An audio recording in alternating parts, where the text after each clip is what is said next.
अस्सलामुअलैकुम। उम्मीद है आप सब खैरियत से होंगे और आपकी स्टडी भी अच्छी चल रही होगी।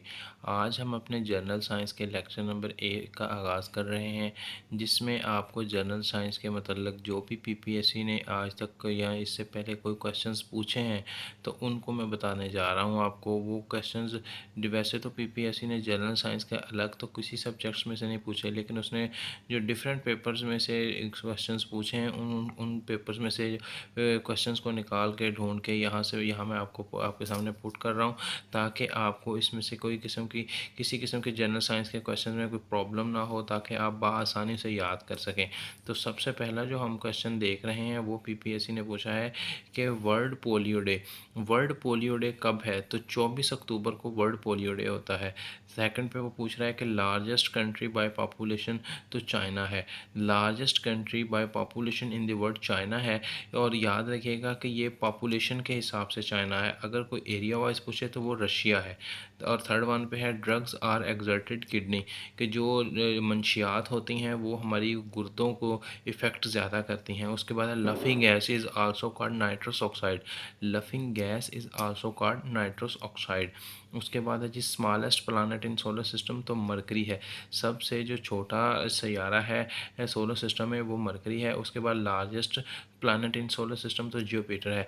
लार्जेस्ट जियोपिटर है और स्मॉलेस्ट मरकरी है। उसके बाद विच प्लानट फारथेस्ट फ्रॉम द सन, यानी कि वो कौन सा सैयारा है जो सूरज से सबसे दूर है, तो वो नेपच्यून है। जो फारथेस्ट का मतलब है बहुत दूर, तो ये नेपच्यून है। उसके बाद है विच प्लानट विजिबल अर्थ, तो विजिबल जो प्लानट है वो अर्थ के वो कौन सा है जी, वो वीनस है। और उसके बाद हमारे पास आ जाता है कि विच प्लानट स्मॉलेस्ट, तो ये हम पहले भी जिक्र कर चुके हैं कि ये मरकरी ही है। और Venus also called twin star of earth. देखें ये जो इसको अगर पीपीएससी पूछ सकती है कि ट्विन स्टार किसे कहा जाता है, तो वो वीनस को कहा जाता है। और ट्विन स्टार का मतलब है कि मॉर्निंग और स्टार, इवनिंग स्टार, इसको वीनस कहा जाता है। उसके बाद हमारे पास आ जाता है जी लाइट डिस्प्रेस्ड ड्यूरिंग प्रिज्म 7 कलर्स के। जब लाइट प्रिज्म में से गुजरती है तो कितने कलर्स होते हैं उसके? 7 कलर पर मुश्तमिल होती है। उसके बाद ribs pair in human bodies 12। जो हमारी पसलियाँ हैं हमारे इंसानी जिस्म में वो कितनी है? 12।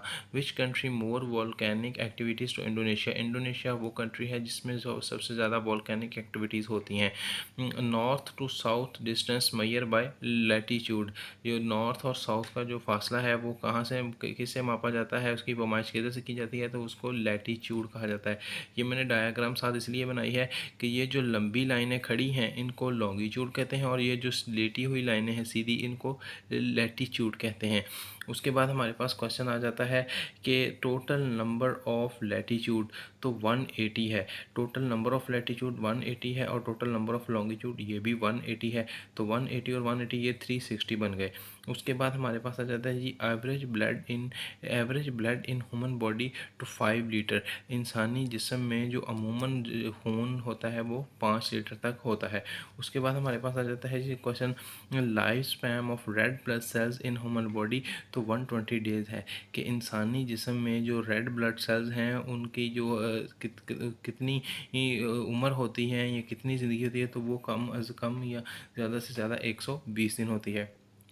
और उसके बाद उसने पूछा है Europe continent has no desert, यानी कि वो बहुत कॉन्टिनेंट है यूरोप जहाँ पे किसी किस्म का कोई सहरा नहीं। लेकिन अगर देखा जाए तो किसी बुक्स में लिखा भी हुआ है कि यूरोप में कोई डेजर्ट्स हैं। अच्छा, उसके बाद हमारे पास लास्ट वन आ जाता है कि driest desert in the world is Atacama. जो ड्राइएस्ट डेजर्ट है, खुश्क सहरा है जो दुनिया में, उसका नाम है एटाकामा। और उसके बाद ये भी पूछ सकता है कि एटाकामा किधर है, तो आपको याद होना चाहिए कि एटाकामा जो डेजर्ट है ये साउथ अमेरिका में है। इस तरह ये सारे आपके सामने जो जनरल साइंस के मैंने जितने भी आज के दिन के लेक्चर में ये तमाम एमसीक्यूज़ आप देख सकते हैं, ताकि आपको जो किसी जब याद करना हो तो आपको किसी किस्म की कोई प्रॉब्लम पैदा ना हो। आप स्लो और आहिस्ता आहिस्ता इसको याद करते जाएँ, इसको टॉपिक वाइज इसको याद करते जाएँ और आप इंशाल्लाह ताला इसमें लाजमी कामयाब हो जाएंगे। सारा कुछ इंशाल्लाह ताला आपके सामने इंशाल्लाह ताला एक सिलेबस की तरह बना के पेश किया जाएगा, ताकि आपको जब भी पेपर अटैम्प्ट करना हो, किसी भी पोस्ट का हो, इवन कि वो सब इंस्पेक्टर, असिस्टेंट, लेक्चरर या किसी भी और डिपार्टमेंट की किसी पोस्ट का होता है, और आपको उस पेपर अटैम्प्ट करने में किसी किस्म की कोई प्रॉब्लम ना हो। इंशाल्लाह ताला अल्लाह ताला आप सबको कामयाब करेंगे, और आप इसी तरह अपनी मेहनत जारी रखें। इंशाल्लाह ताला अल्लाह ताला की ज़ात आपकी मेहनत लाजमी उसका फल देंगे। मेरी दुआ है आप सब कामयाब हों। अस्सलामु अलैकुम वरहमतुल्लाह।